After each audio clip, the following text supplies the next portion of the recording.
मेरे प्रिय छात्रों एवं छात्राओं, मैं आशा करता हूँ कि तुम सभी स्वस्थ एवं प्रसन्न होगे। आज मैं तुम्हें सूरदास द्वारा रचित सूर के पद का एक्सरसाइज कराने जा रहा हूँ। भाग 1 मैंने बनाया है, जिसका लिंक डिस्क्रिप्शन में है। आज मैं तुम्हें एक्सरसाइज का दूसरा भाग कराने जा रहा हूँ। ध्यान से देखना। पेज नंबर 86 पे है। खीझत जात माखन खात, अरुण लोचन भौं टेढ़ी बार बार जमात, कबहु रुंझुन चलत घुटरुन धूर धूसर गात, कबहु झुक के अलग खींचत नैन जल भर जात, कबहु तुतरे बोल बोलत कबहु बोलत तात, शूर हर की निरखी शोभा निमिक तजत न मात। अब इस पद का एक्सरसाइज में कराने जा रहा हूँ। इसका पहला प्रश्न होगा, प्रस्तुत पद में सूरदास जी ने श्री कृष्ण के किस समय का वर्णन किया है, जो यहाँ पे पद में प्रस्तुत है। तो पहले प्रश्न के उत्तर में यह मैं बता रहा हूँ कि सूरदास जी का कथन है, या तुम कह सकते हो सूरदास अपने शब्दों में, अपने बातों के द्वारा यह प्रयास किया है कि हम बाल कृष्ण के मनोहारी रूप का दर्शन करते हैं। श्री कृष्ण अभी अभी सो के उठे हुए हैं, नींद उनकी नहीं पूरी हुई है। माता जशोदा उन्हें माखन खिला रही हैं, खाने का मन नहीं है, इसलिए वह खींचते हैं और मक्खन खाते हैं। इस तरह से सूरदास जी ने कृष्ण के उस समय का वर्णन किया जब वह थोड़ा सा अपने बाल अवस्था से उठकर आगे बढ़े हुए हैं। उनका दूसरा स्वरूप हमें दूसरे पद में, दूसरे प्रश्न में दिखाई दे रहा है। प्रश्न होगा, सूर ने बाल कृष्ण के किस स्वरूप का वर्णन किया है। तो यहाँ पे ध्यान देना, महात्मा सूरदास ने बाल कृष्ण के बाल स्वरूप का वर्णन किया है। कृष्ण सो करके उठे हुए हैं, नींद न पूरी होने के कारण वह झुझलाए हुए हैं, माखन को लेकर के मुंह में लगाते हैं, खाते हैं। चूँकि नींद पूरी नहीं हुई है, इसलिए वह अभी भी जम्हाई लेते हैं। उनकी आंखें लाल हैं, भौवें टेढ़ी हैं। ऐसा लगता है जैसे उनका स्वरूप या उनका मुख मुद्रा क्रोध से भरा हुआ है। वह घुटनों के बल चलते हैं। घुटनों के बल चलते चलते घर के बाहर निकल जाते हैं, जहाँ पे खेलते समय उनके शरीर धूल से धूसरित हो जाते हैं। अब प्रश्न 3 होगा, कृष्ण के आँखों में आंसू क्यों आ जाते हैं। प्रश्न फिर से देख लो, तीसरा नंबर, कृष्ण के आँखों में आंसू क्यों आ जाते हैं। महात्मा सूर ने इस प्रश्न का बड़ा सुंदर उत्तर दिया है। कृष्ण घुटनों के बल चलते हैं, उनका शरीर धूल से धूसरित है, आँखों में कभी कभी धूल के कण चले जाते हैं, उनका बाल उनके गालों पे लटके हुए हैं, कभी कभी वह घुघराले बाल उनके आँखों पे पहुंच जाते हैं। वह बालों को खींचते हैं, जिसके कारण से उन्हें दर्द होता है और दर्द के कारण उनके आँखों में आंसू आ जाते हैं। इस तरह से कृष्ण रुआसा सा मुख बना लेते हैं। इसे देख करके भी माता यशोदा आनंदित होती हैं। अब इस पद का चौथा और अंतिम क्वेश्चन होगा, श्री कृष्ण की शोभा देख करके माता क्या करती हैं? श्री कृष्ण की शोभा देख करके माता क्या करती हैं? प्रश्न के उत्तर में हम बताएंगे, बाल कृष्ण का मुख स्वरूप बड़ा ही मनोहारी है, जो किसी के देखने पर भी उसकी आशाएं पूरी होती जान देती है। यही दिव्य और अनुपम सौंदर्य को देख करके माता अपने को भाग्यशाली समझती हैं। वह ऐसे माने कैसे? कृष्ण घुटनों के बल चलते हैं, पैजनियों की आवाज़ आती है, धूल से धूसरित उनका चेहरा है, पूरा शरीर धूल से सना हुआ है, उनके गालों पे उनके घुघराले बाल लटके हुए हैं। खींचने से उन्हें जब दर्द होता है तो रुआसा सा हो जाते हैं। इस बाल स्वरूप को देख करके माता यशोदा अत्यंत प्रसन्न होती हैं। वह उन सभी सुखों को प्राप्त करती हैं जिस सुख को प्राप्त करने के लिए, जिस सुख को चाहने के लिए मुनि, योगी, तपस्वी, अमर, दुर्लभ कठिनाइयों को सहते हैं, कंदराओं में, गुफाओं में जा कर के ईश्वर को प्राप्त करना चाहते हैं, फिर भी नहीं प्राप्त कर पाते हैं। माता यशोदा उसी सुख को प्राप्त कर रही हैं। उनका हृदय प्रफुल्लित है उस स्वरूप को देख करके। वह बालकृष्ण को देखने से एक पल के लिए अपना मुख नहीं हटाती, अर्थात उन्हें निमिख तजत न मात, एक पल के लिए भी अपने आँखों को नहीं हटाती है, अर्थात अनवरत निरंतर कृष्ण के दर्शन करती हैं और करती रहना चाहती हैं। इस तरह से सभी सुखों को प्राप्त करती हैं। अब मैं कृष्ण के स्वरूप के ही वर्णन में आगे मैं तुम लोगों को ये एक्सरसाइज करने जा रहा हूँ। तीसरा पद है, मैया मेरी चंद्र खिलौना लई हों। ध्यान देना, यह पेज नंबर 86 पे यहाँ पे दिखाई दे रहा है।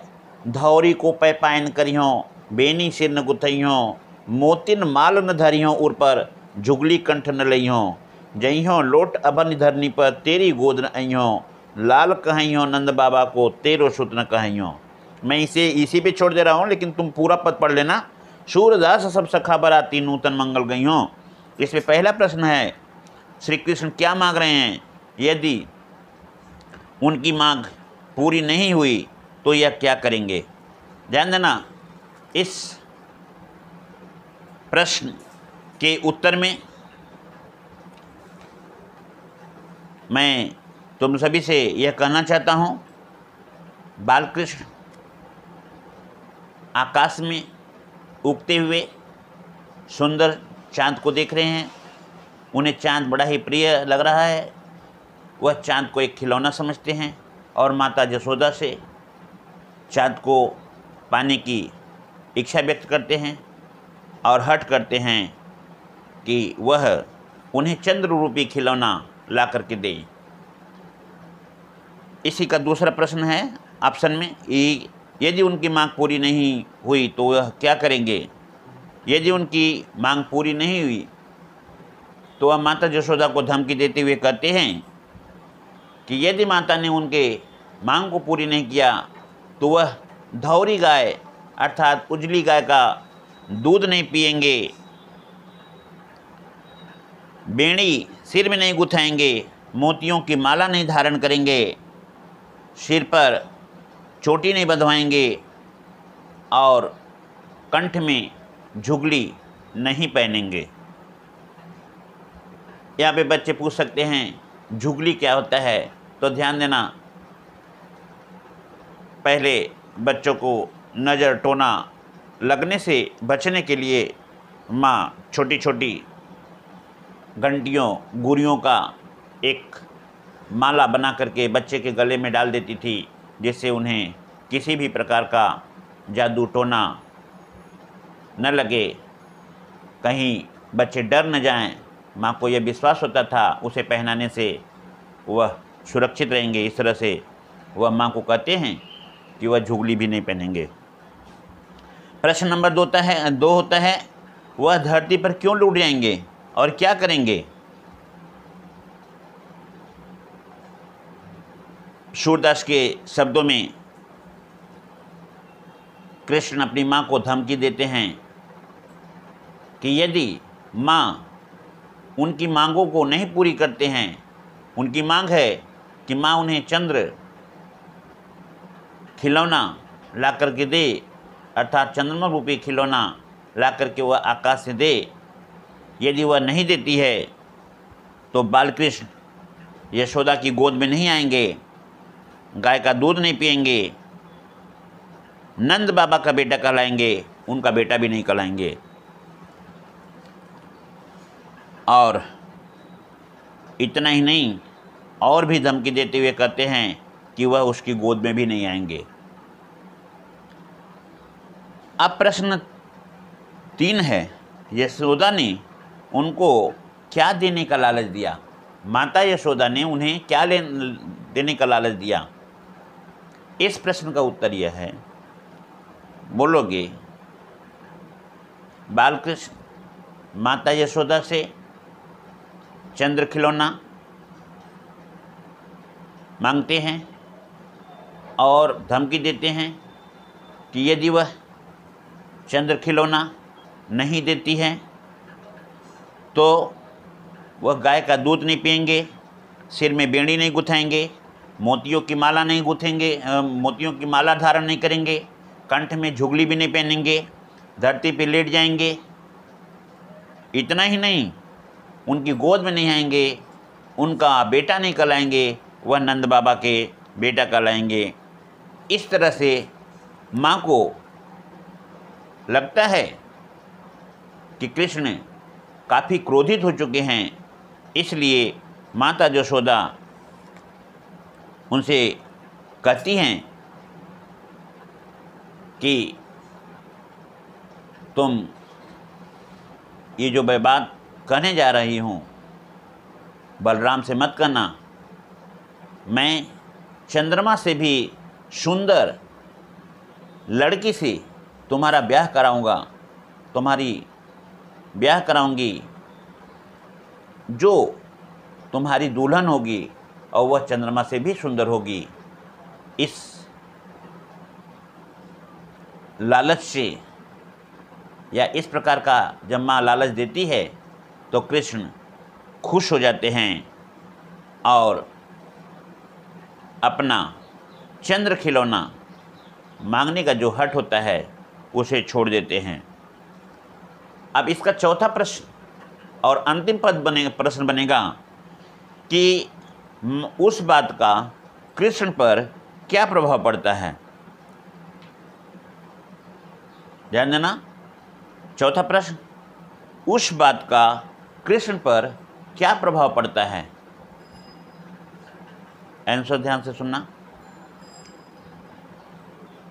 कृष्ण की हठ को जानकर, उनकी धमकी को सुनकर माँ यशोदा एक क्षण के लिए तो विचलित हो जाती हैं, लेकिन कुछ ही समय में वह उन्हें चंद्रमा से सुंदर उन्हें दुल्हन दिलाने की बात कह करके उन्हें मना लेती हैं। इस बात का असर यह पड़ता है कि कृष्ण अब अपने जिद को छोड़ देते हैं और तुरंत प्रसन्न होकर के बोलते हैं, माँ यदि ऐसी बात है तू मेरा ब्याह चंद्र से भी सुंदर दुल्हन से कराओगी तो मैं उस चंद्र खिलौना को नहीं लूँगा। मैं अभी ब्याहने जाऊँगा, मेरे सभी सखा बाराती होंगे और नए मंगल गीत गाएंगे। माता इस बात को सुन करके बहुत प्रसन्न होती है और उस सुख का अनुभव करती है जो सुख ऋषियों, देवताओं, मुनियों, तपस्वियों आदि को कठिन से कठिन व्रत धारण करने के बाद भी नहीं मिलता है। इस प्रकार से माता यशोदा कृष्ण के धमकी भरे बातों को सुन करके भी कितना आनंद पाती हैं उसका वर्णन किसी शब्द के द्वारा नहीं किया जा सकता है। इस तरह से यहाँ पे सूरदास ने बालकृष्ण के हठ का वर्णन किया है और माता यशोदा ने उनके हठ के निराकरण के लिए उनके कानों में कह कर उन्हें समझा देती हैं और कृष्ण प्रसन्न हो जाते हैं। तो मैं यहीं पे अब अपना एक्सरसाइज पूरा करता हूँ। आशा करता हूँ कि तुम सभी को मेरे इन प्रश्नों और उत्तरों को सुन करके समझ में आया होगा। हाँ, तुम लोगों को एक बात ध्यान देने के लिए मैं कह रहा हूँ, जितने सारे लेसन या एक्सरसाइज मैंने तुमको पढ़ाया, एक्सप्लेन किया, डिस्कस किया, एक्सरसाइज दिया, उसे तुम एक न्यू कॉपी बनाना और उसमें करते जाना, क्योंकि यह जो तुम एक्सरसाइज कर रहे हो यह मात्र 9th क्लास के लिए नहीं है, बल्कि यह तुम्हारा 9 और 10 विशेष रूप से बोर्ड के लिए तुम्हारी यह तैयारी मैं करा रहा हूँ। इस तरह से तुम अपने एक्सरसाइज को अच्छे ढंग से करते रहना। जहाँ भी कठिनाई होगा तुम निश्चिंत रूप से निर्भय होकर के अपने सर से अर्थात मुझसे तुम जो है पूछ सकते हो। धन्यवाद।